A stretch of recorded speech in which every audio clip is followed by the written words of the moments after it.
多的计划将要陆续的执行。左边来，麻烦淑珍，麻烦左边。我们再在后面看，正式的再回归跟大家见面。好，右边需要吗 ？OK， 谢谢。好，那我们让傅真正式的跟大家问好。人家都说山友见你的机会比歌迷还多，你要不要回应一下？对。 山友碰到我的几率比较高。对呀、对呀、歌迷反而看到你，媒体看到你的几率比较小哎。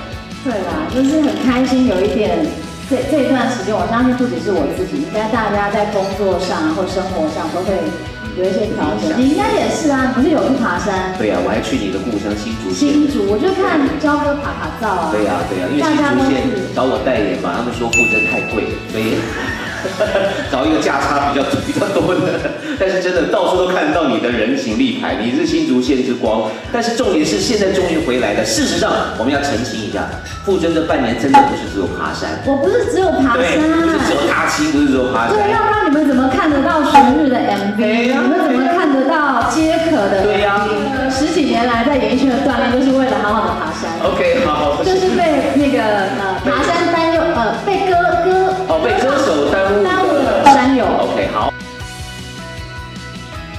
更接近大自然，可是也更接地气。又要讲到爬山，大家会不会觉得不想听我说话？这一次出来都一直说爬山，就是像爬山也是要很早起，今天也是。都去爬哪里？就是礁山啊，或者是像我们家乡新竹的山也有，然后也有挑战了百岳。粉丝有希望在这几个点未来可以看到你吗？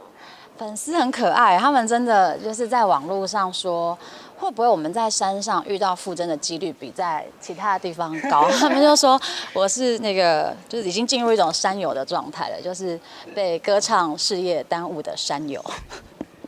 对，就是这一个非常时期真的比较不容易，然后我也觉得非常的珍惜，可以在这一段时间，然后可以把自己的新的演唱会、新的巡演，然后新的专辑带给大家，我觉得真的已经很幸运了。